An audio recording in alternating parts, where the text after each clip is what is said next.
เชื่อไหมว่ากระบวนการลดไขมันล้วนๆ1กิโลเป็นอันเดียวกับการลดไขมัน7กิโลที่เราเคยทำถ้าอยากลด10กิโลก็แค่ใช้เวลามากขึ้นเท่านั้นเองเราจะมาแชร์ว่าปีใหม่นี้เราตั้งเป้าหมายยังไงให้ผอมและมีรูปร่างที่ดีตลอดไปเราลดความอ้วนเป็นไขมันล้วนๆ7กิโลและเพิ่มกล้ามเนื้อ1กิโลครั้งเดียวจบและเมนเทนมา13ปีแล้วปรับทัศนคติตั้งเป้าหมายที่พฤติกรรมแทนที่จะตั้งว่าต้องลดเท่าไหร่ภายในระยะเวลาเท่าไหร่เพราะว่ามันเป็นสิ่งที่เราควบคุมไม่ได้และมันเครียดมากเลยนะเราไม่รู้ว่าเวลาที่เราตั้งไว้เป็นสิ่งที่ดีที่สุดสำหรับร่างกายและรูปร่างที่เราอยากได้หรือเปล่าโดยเฉพาะถ้าอยากลดเยอะๆในช่วงเวลาสั้นๆมันอาจจะเข้าสู่วงจรโยโย่ได้พอรู้สึกว่าอ้วนก็รู้สึกแย่กับตัวเองมีความคิดว่าต้องผอมเดี๋ยวนี้ตั้งเป้าหมายลดเยอะในเวลาสั้นมันก็จะออกมาในแนวอดอาหารกินน้อยมากบางคนก็อาจจะออกกำลังกายหักโหมด้วยซึ่งก็จะเสี่ยงกับการบาดเจ็บน้ำหนักก็จะลดเร็วแต่ลดทุกอย่างน้ำกล้ามเนื้อไขมันก็จะแฮปปี้แบบหิวๆอยู่แป๊บนึงแต่เนื่องจากกล้ามเนื้อลดการเผาผลาญก็จะลดไปด้วย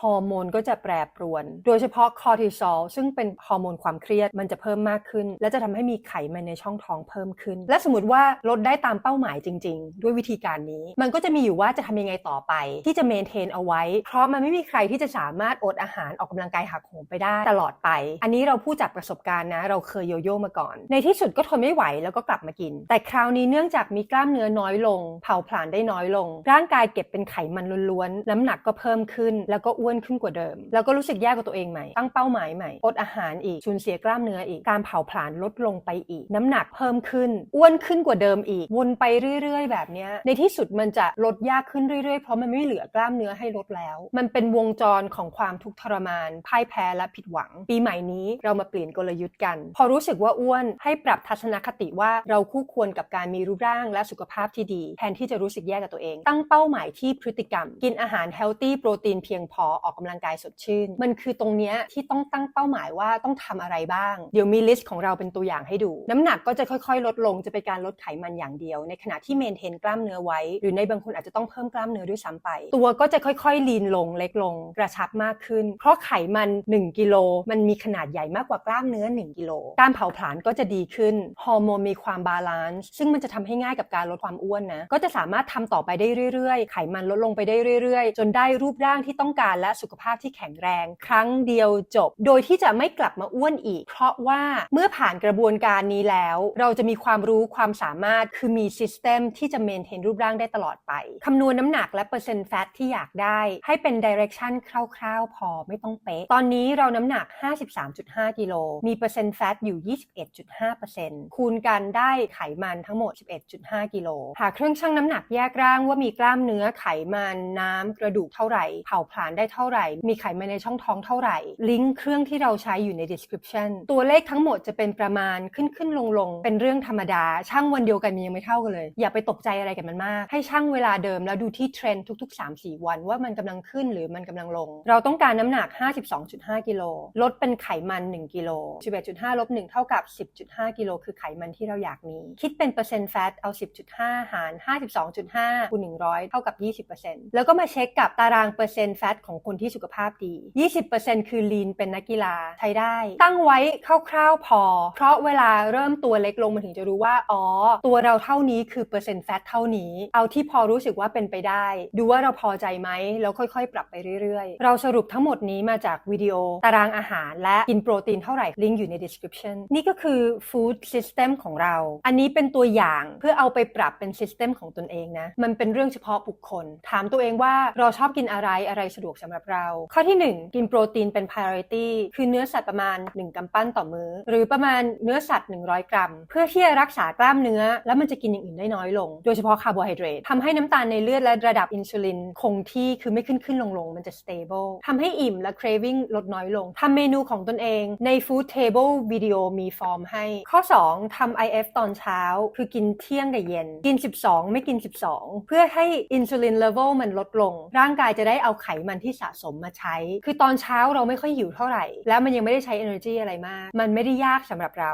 ถ้าไม่หิวตอนเย็นก็ฟาสตอนเย็นก็ได้หรือถ้าใครยังไม่สะดวกฟาสก็ยังไม่ต้องฟาสผู้ชายจะฟาสได้มากกว่าผู้หญิงเพราะเขาเรียบ กินมื้อที่กินให้อิ่มไม่อดอยากใครเป็นเบาหวานถามหมอก่อนนะคือทำ IF ถ้ามันง่ายกับชีวิตข้อ3กินอาหารที่ healthy กับการย่อยและระบบขับถ่ายต้องชอบด้วยนะจะทำให้ลำไส้สะอาดมากขึ้นเช่นโยเกิร์ตโอ๊ตมีลเชียร์ซีข้าวกล้องกล้วยแอปเปิลผักผลไม้อะไรก็ได้ที่มีกาก list digestive food ของตัวเองออกมาข้อที่4เราอนุญาตให้ตัวเองกินขนมหวานประมาณ1แมกนัมต่อวันเพื่อความสุขในชีวิตจะเป็นเค้กชิ้นเล็กๆหรือขนม1ถ้วยก็ได้เพราะเราหยุดได้ถ้าใครหยุดไม่ได้ก็กิน1วันต่ออาทิตย์แทนข้อ5คือเราไม่ดื่มแคลอรี่ไม่กินพวกโค้กชานมไข่มุกหรือ Starbucks หวานๆเราดื่มเฉพาะน้ำเปล่ากาแฟน้ำตาล1ช้อนชาแล้วก็โซดา list เครื่องดื่มที่ไม่มีแคลอรี่หรือมีน้อยของตนเองเริ่มด้วยที่น้ำเปล่าอาจจะมีโค้กซีโร่หรือชานมไข่มุกน้ำตาล 25% ชาดำ herbal tea อะไรก็ได้ที่ไม่มีน้ำตาลข้อ6มันจะมี1มื้อใน1อาทิตย์ที่เราจะกินอะไรก็ได้ที่เราอยากจะกินจะได้กินอย่างมีความสุขและไม่รู้สึกขาดแคลนเพราะว่าอีก20มื้อที่เหลือในอาทิตย์นั้นที่เรากินโปรตีนรูทีนเนี่ยมันมีความสำคัญมากกว่าเยอะลองไปคิดดูว่าอยากไปกินฟรีมิลที่ไหนดีเราสรุปทั้งหมดนี้มาจากวิดีโอตารางออกกำลังกายมีลิงก์นี่ก็คือ exercise system ของเราเอาไปปรับให้เป็นของตัวเองได้ข้อที่1 show up to exercise อย่างน้อย3ครั้งต่ออาทิตย์วันนี้สะดวกหรืออยากทำอะไรมากที่สุดของเราก็จะเป็นว่ายน้ำหรือวิ่งหรือออกกำลังกายที่บ้าน30นาทีสร้างความสม่ำเสมอทำ exercise schedule ของตัวเองในวิดีโอตารางออกกำลังกายมีตารางให้ข้อที่2 walk everywhere and use more stairs การกระทำเล็กๆที่ทำจนเป็นนิสัยเนี่ยมันจะ add up จนได้ผลลัพธ์มากกว่าการกระทำที่ใหญ่ๆแต่นานๆครั้งเพราะความสม่ำเสมอมีค่ามากกว่าสิ่งใดๆในการลดความอ้วนเพราะฉะนั้นหาเรื่องเดินจอดรถไกลๆเดินขึ้นบันไดวันไหนคิดว่ารถจะติดก็ขึ้นรถไฟแทนเป็นต้นข้อที่3ทนุถนอมร่างกายฟังร่างกายหยุดเมื่อรู้สึกเสี่ยงความเสี่ยงเป็น0บางทีเราวิ่งแล้วเรารู้สึกว่าอุ๊ยเจ็บๆแต่คิดว่าไม่เป็นไรหรอกอุตส่าห์เปลี่ยนชุดมาแล้ววิ่งต่อให้ครบกิโลดีกว่าแล้วก็เจ็บขาไม่สามารถวิ่งต่อได้เป็นอาทิตย์มันไม่คุ้มกันข้อที่4ส่วนที่ดูแลเป็นพิเศษของเราเป็นคอหลังส่วนล่างอินเนอร์ไต